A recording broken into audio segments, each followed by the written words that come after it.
Hello students, today we will do calculating the capital of new partner on the basis of capitals of old partners. Okay, so capital amount आपको question पे नहीं दिया रहेगा of new partner, तो उसको old partners के capital के basis पे कैलकुलेट करना है. ओके, तो उसके क्या क्या स्टेप्स हैं वो समझ लेते हैं. So new partner gets into the business by bringing his share of capital in proportion to the capital of old partners.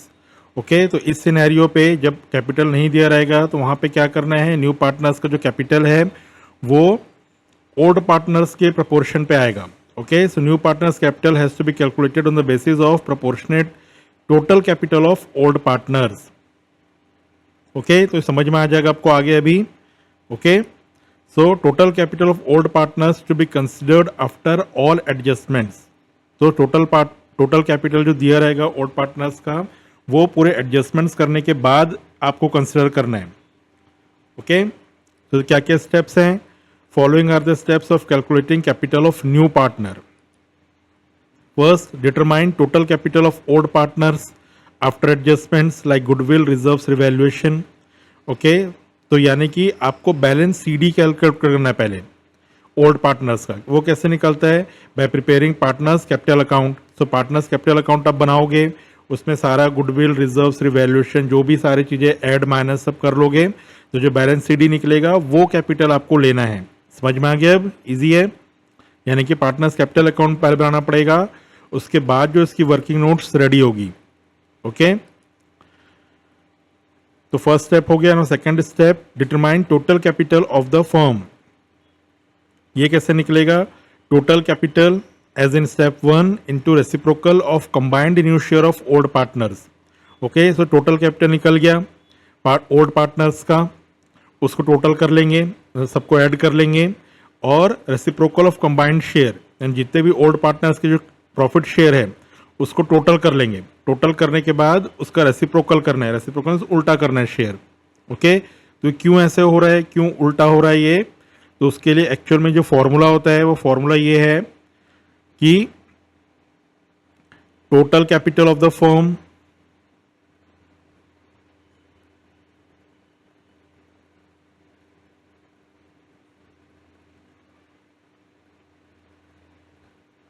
Divide by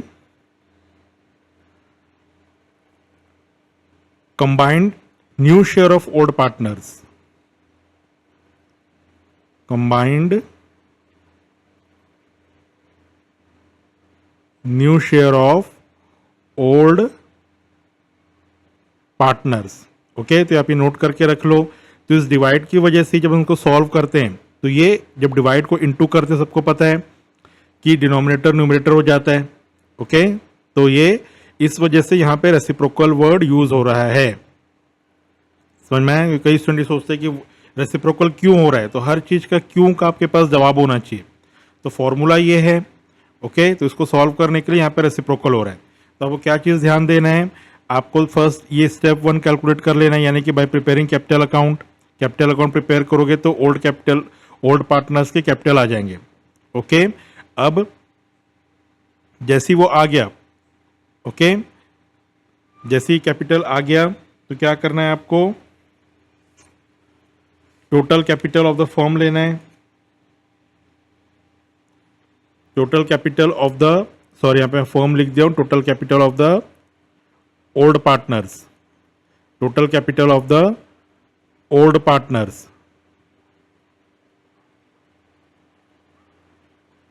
okay, divide by combined new share of old partners. तो new share आपके पास होना चाहिए उनका, old share से calculate नहीं कर देना है, उनका जो न्यू शेयर है वो आपको कंसिडर करना है. Okay, so total capital of old partners divide by combined new share of old partners. इसको सॉल्व करोगे तो दिस इज द स्टेप 2. तो क्या निकल के आएगा? This is total capital of the firm calculate होके आएगा. ओके, सो इस फॉर्मूला को नोट करके रख लो आप लोग. ठीक है,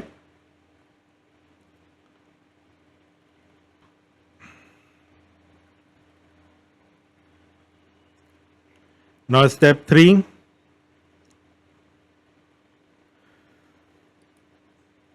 determine capital of new partner. New partner capital कैसे निकलेगा, जो total capital of the firm निकाला आपने स्टेप 2 में, उसमें न्यू पार्टनर का शेयर आप कैलकुलेट कर लोगे तो ये न्यू पार्टनर का कैपिटल कंट्रीब्यूशन निकल के आ जाएगा। तो बस ये सिंपल से स्टेप्स हैं। ओके, क्लियर हो गया। तो मैंने पहले ही बताया था पार्टनरशिप जो चैप्टर्स हैं इससे बहुत सारे रूल्स हैं, तो ये रूल्स आपको अच्छे से दिमाग में रखना है, लॉजिक पे लॉजिक आपको लगाते रहना है, तो ये आपके कॉन्सेप्ट्स पूरे क्लियर होते जाएंगे और आपको चैप्टर इजीली समझ में आएगा। ओके, आपने कुछ भी बीच में स्किप किया तो फिर आपको चैप्टर समझ में ही नहीं आएगा, और this is very important chapter. Okay, so समझ में आ गया कैसे होगा। अब इसके लिए मैं क्वेश्चन भी लेके आया हूँ, तो वो क्वेश्चन सॉल्व करते हैं। ओके, तो फिर आपको सब चीज़। So question is, A, B and C were partners in a firm sharing profits in the ratio of 3:1. On 31st March, their balance sheet was as follows. Okay, so balance sheet is given और total 3 partners है A, B and C, उनका old ratio दे दिया है। Okay, अब balance sheet, bank debtors, stock, investment, furniture, machinery, then liability side, creditors, general reserve, capital accounts. Okay, so capital account का balance दिया है और जनरल रिजर्व, तो जनरल रिजर्व कुछ भी इन्फॉर्मेशन नहीं है तो भी इसको आपको डिस्ट्रीब्यूट करना है कैपिटल अकाउंट में। मैक्सिमम स्टूडेंट इसको छोड़ देते हैं, कोई इन्फॉर्मेशन ही नहीं था, हमें तो पता ही नहीं था। ओके, तो ऐसा नहीं है, रिजर्व हमेशा डिस्ट्रीब्यूट होगा irrespective of any information is given और नॉट। ओके, तो ये माइंड पे बैठा के रखो, सब इजी क्वेश्चंस में मिस्टेक कर देते हैं स्टूडेंट्स। ओके, तो ये सब चीज़ें दिमाग में रखना है। Okay, now partner D is admitted as new partner, new profit sharing ratio is given.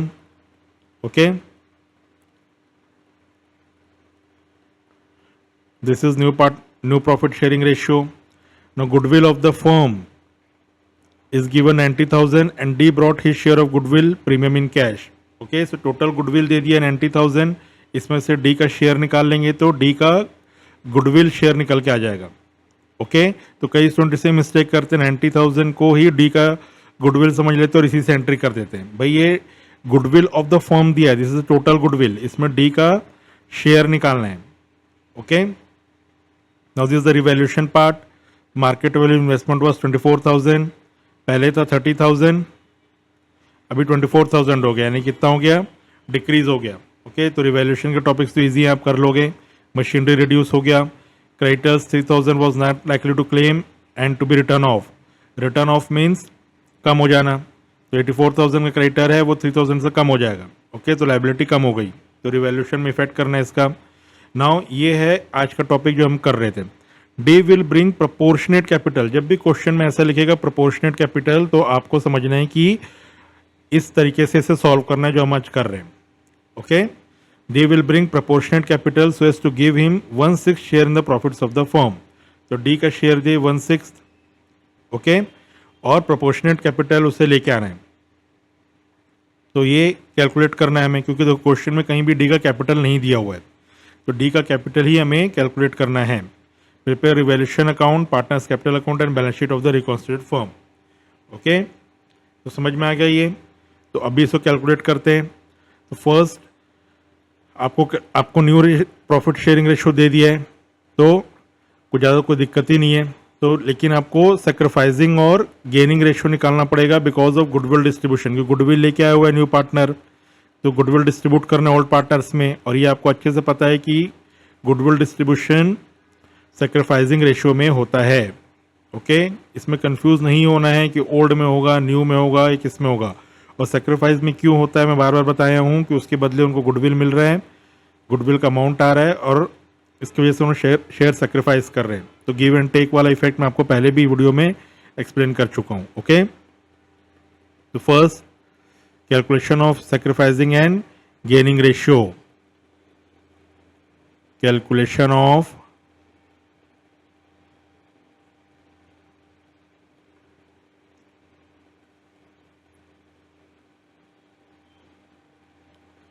sacrificing and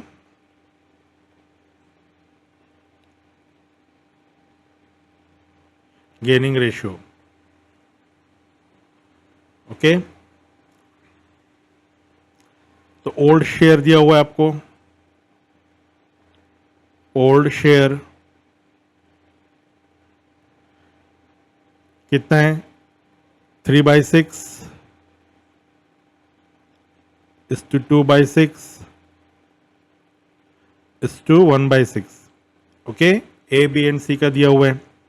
now new share, ये भी क्वेश्चन में दे दिया है. 2/6 ए का है, 2/6 बी का है,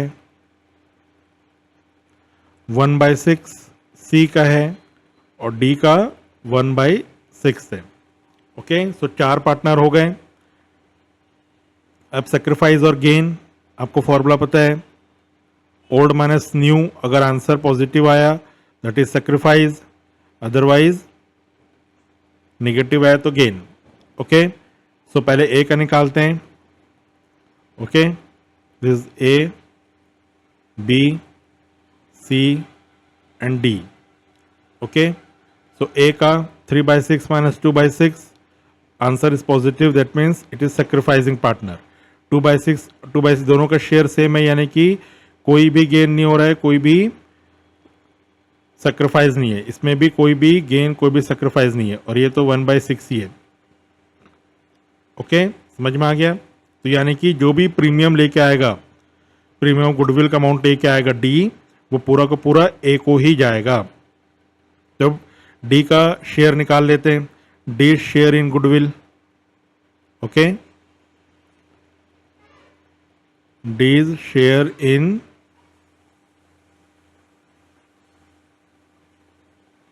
गुडविल.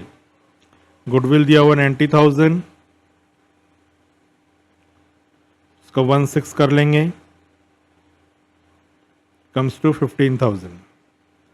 तो ये जो पूरा 15,000 ये पूरा ए को जाएगा, तो डायरेक्ट ए के कैपिटल अकाउंट में उसकी एंट्री कर लेंगे.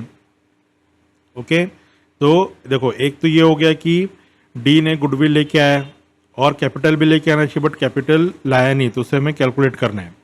ओके, तो पहले तो भी इतना ही करते हैं, इसके बाद हमें रिवैल्यूएशन अकाउंट प्रिपेयर करना है. ओके, तो स्टेप बाय स्टेप समझते जाओ कैसे कैसे कब कब कौन से वर्किंग नोट्स और मेन अकाउंट्स को रेडी करने हैं. ओके,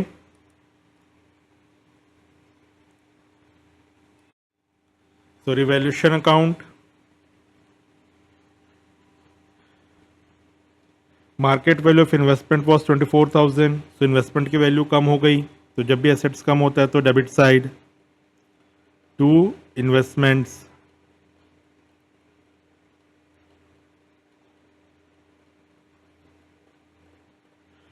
ओके, कितने से कम हुआ 6,000 से, 6,000 लिख देंगे. देन मशीनरी भी कम हो गया, to machinery.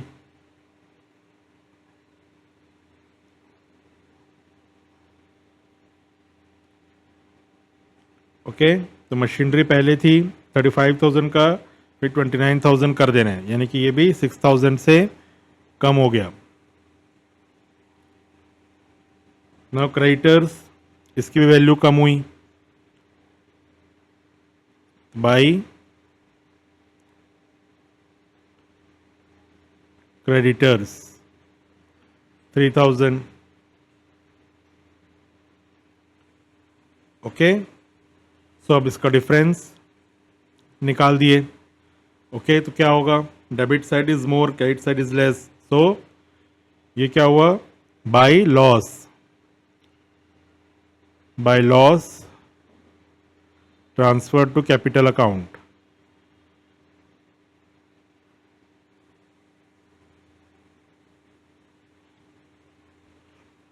Okay, so A is capital account, B is capital account, and C is capital account.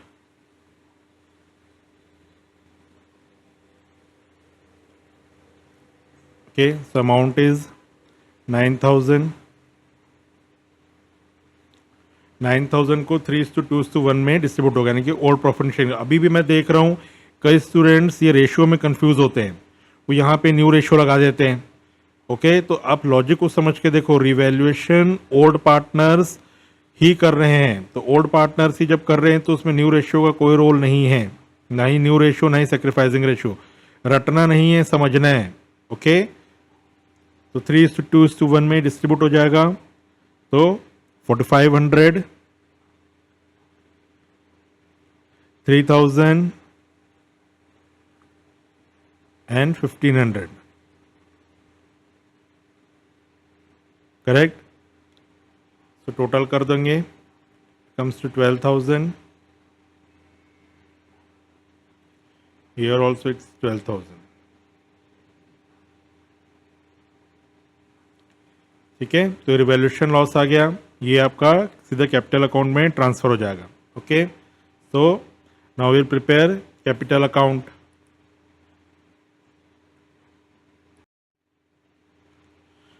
First, balance brought down.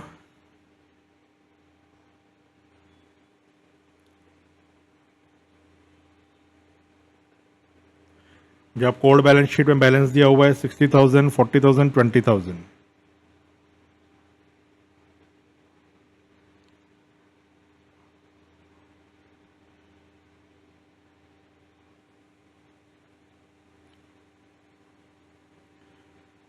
Okay, general reserve को डिस्ट्रीब्यूट कर देना है।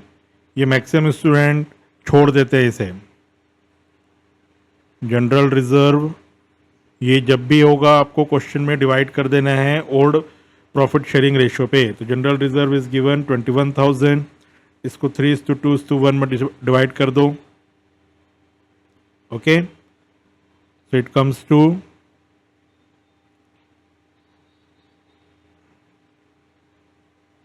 10,500, 7,000 and 3,500। ओके, रिवैल्यूएशन लॉस को transfer कर देना है। रिवैल्यूएशन लॉस डेबिट साइड आता है to revaluation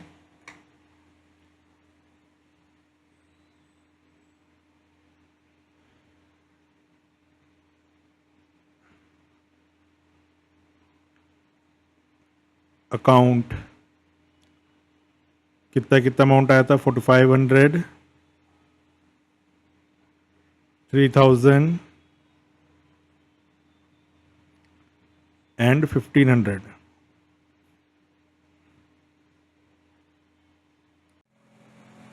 okay, revaluation loss आ गया। Premium for goodwill by premium for goodwill,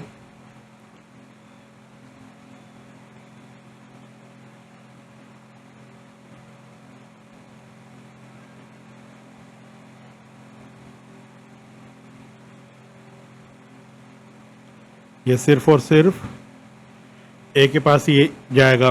कितना अमाउंट था? 15,000। ओके, क्लियर हो गया। अब देखो, ये सारे हमने एंट्रीज कर लिए हैं। आपको चेक कर लेना है कोई एंट्रीज छोटी तो नहीं है। अब आपको क्या करना है? बैलेंस सीडी निकाल लेना है। यही जो बैलेंस सीडी है यही आपको यूज़ करना है फॉर्मूला पे in calculating proportionate capital of old partners. Okay, so इसका बैलेंस सीडी निकाल लेते हैं। यह 85,500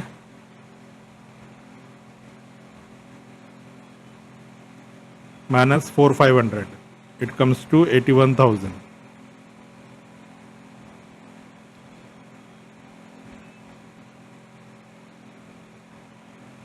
बी का 47,000,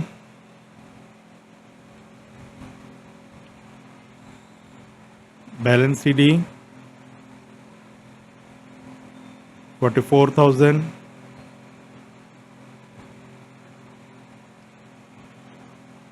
सी का 23,500,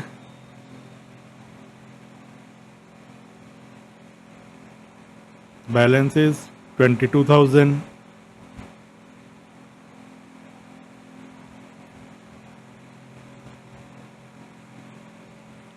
तो ये जो बैलेंस सीडी है यही आपको चाहिए अभी फॉर्मूला के लिए। ओके, डी का जो कैपिटल है उसे कैलकुलेशन का जो फॉर्मूला है उसमें यही आपको कैपिटल की ज़रूरत है। ओके, तो ये आपका गलत निकला तो फिर आपका डी का कैपिटल भी रॉन्ग हो जाएगा, तो काफ़ी ध्यान से देखना है आपको। ओके, फिर डी की जब कैपिटल आ जाएगी तो इसकी एंट्री कहाँ होगी? इसकी एंट्री जब डी का कैपिटल हम निकाल लेंगे तो क्या एंट्री होती है डी के कैपिटल ब्रॉट इन की? By bank account.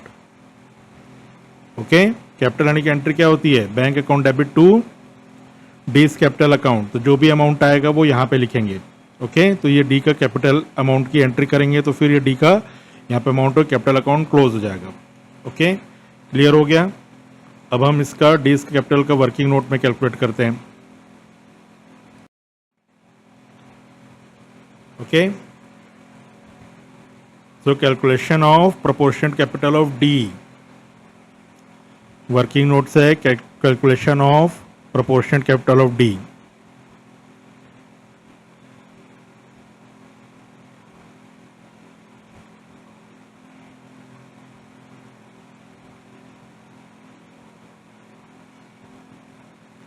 Okay, so सबसे फर्स्ट हमें क्या चाहिए? combined capital of the old partners, combined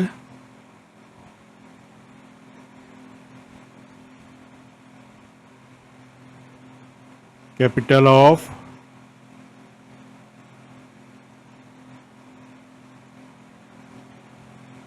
old partners। Okay, so कितना कितना अमाउंट था? 81,000 प्लस 44,000 प्लस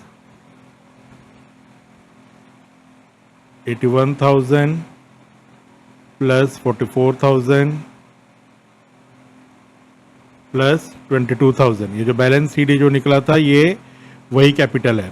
ओके, फॉर्मूला में लिखा हुआ है आपको adjusted capital after all adjustments, तो एडजस्टमेंट्स वही है जो अपने कैपिटल अकाउंट में किया हुआ है। ओके, तो उसको टोटल कर लेते हैं। It comes to 1,47,000। Okay, no next क्या चाहिए हमें? Combined share, combined profit share of old partners, combined new profit share. Okay, इसमें ध्यान देना आपको। New profit share, new profit share of old partners. तो देखो क्या क्या है। ओल्ड पार्टनर्स के न्यू शेयर क्या क्या है? 2/6 प्लस 2/6 प्लस 1/6, यही है। तो कितना निकल के आया? 5/6। ओके, बस इसको आपको क्या करना है? अब रेसिप्रोकल कर देना है। Okay, so Ds capital is equal to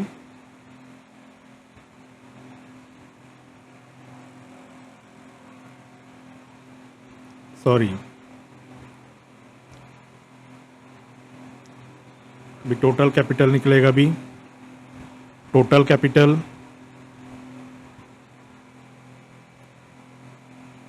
1,47,000 into इसका रेसिप्रोकल कर देना है। ओके, यानी कि 6/5,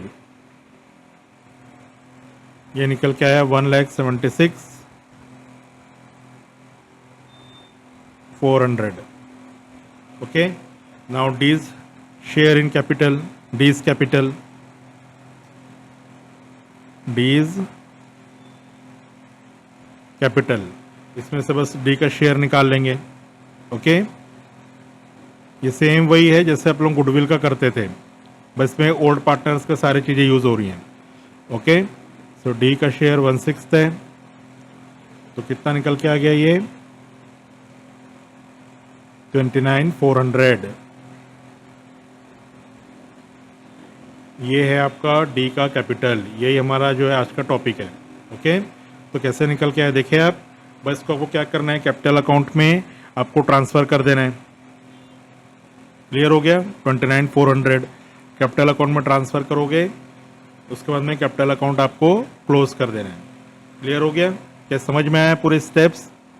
ओके, तो हमने क्या किया, कैपिटल अकाउंट प्रिपेयर करने के बाद में कैपिटल अकाउंट ओल्ड पार्टनर्स के जो कैपिटल अकाउंट है वो निकाल के ले आए, यानी कि बैलेंस सीडी। ओके, ये बैलेंस सीडी हमने कैपिटल अकाउंट से लेके आए। ओके, तो ये टोटल कैपिटल कर दिए उनका, ओल्ड पार्टनर्स का। फिर उनका न्यू शेयर, आपको न्यू शेयर पे ध्यान देना है, यहाँ पे मिस्टेक कर देते स्टूडेंट्स। ओके, कहाँ पे न्यू कहाँ पे ओल्ड है, इसमें बहुत कंफ्यूज होते हैं। ये आप जितना प्रैक्टिस करोगे उतना आपके माइंड में बैठ जाएगा। ओके, लॉजिक बैठाना है, कहाँ पे न्यू होगा कहाँ पे ओल्ड होगा। फिर ये आपको कर दिए सब, ये 5/6 आ गया। इसका रेसिप्रोकल यूज़ किया हमने। ओके, रेसिप्रोकल क्यों यूज़ होता है भी मैंने आपको स्टार्टिंग में समझा दिया था। और उसमें से डी का शेयर कर लेंगे, दिस इज टोटल कैपिटल, और इसमें डी का शेयर निकाल लेंगे, डी का कैपिटल निकाल लेंगे उनके उसके शेयर से। ओके, तो ये इतना निकल के आ गया डी का कैपिटल। तो इसकी एंट्री क्या होती है, जब भी कैपिटल लेके आते हैं तो cash account debit to D's capital account. Okay, clear हो गया?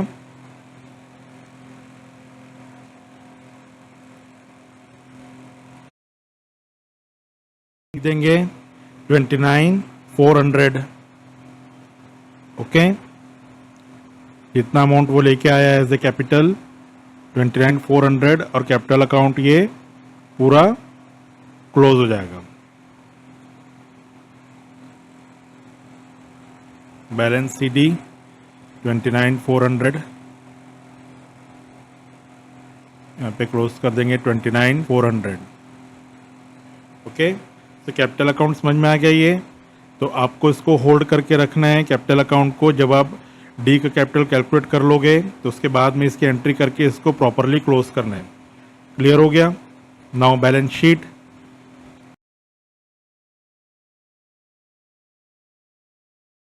Is the last step. Balance sheet बहुत इजी रहता है। ओके, इसमें आपको क्या ध्यान देना है, सबसे पहले तो आपको देखना है कि रिवैल्यूएशन के अमाउंट डिफरेंस जो भी है उसको एडजस्ट करने। देन बैंक, इसमें मैक्सिमम स्टूडेंट इसको छोड़ देते हैं। ओके, तो बैंक की एंट्री देखो, बैंक की जो एंट्री है वो क्यों,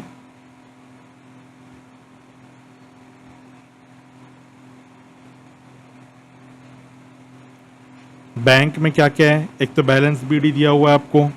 ओके, ओल्ड बैलेंस शीट का 17,000। क्लियर?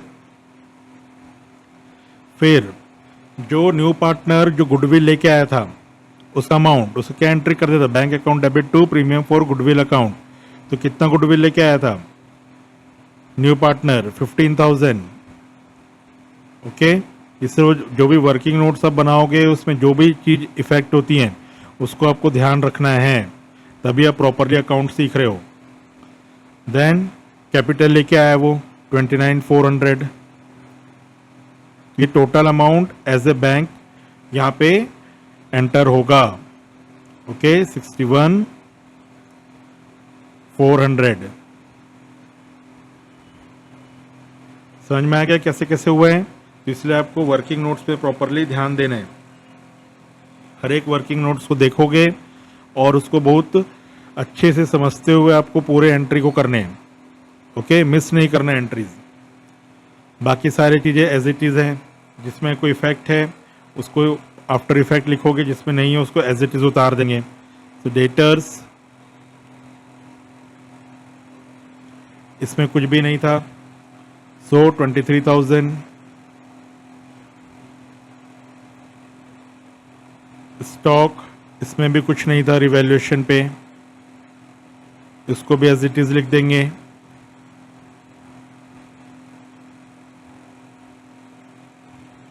इन्वेस्टमेंट्स, वैल्यू कम हो गई थी,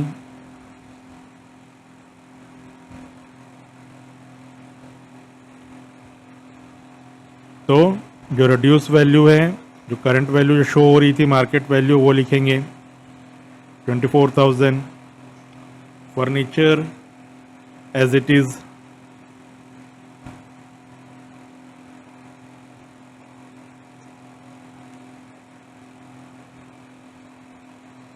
10,000, मशीनरी वैल्यू रिड्यूस हो गई थी,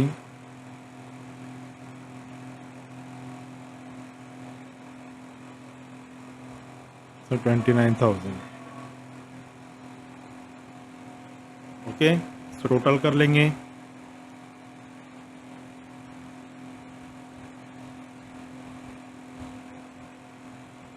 लायबिलिटी साइड, क्रेडिटर्स, इसकी वैल्यू कम हो गई थी।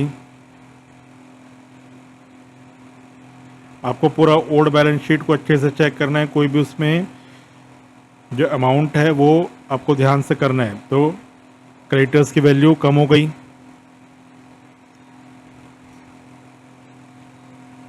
जनरल रिजर्व इसको डिस्ट्रीब्यूट कर चुके हैं, तो अब क्या बचा, सिर्फ कैपिटल अकाउंट।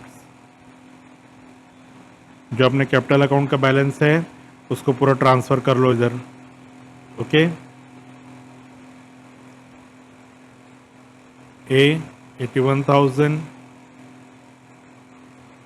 बी 44,000,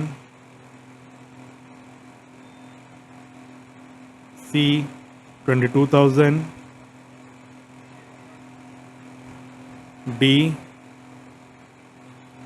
29,400। ये कैलकुलेट किया हमने आज। ओके, सो टोटल कर दिए 176,400।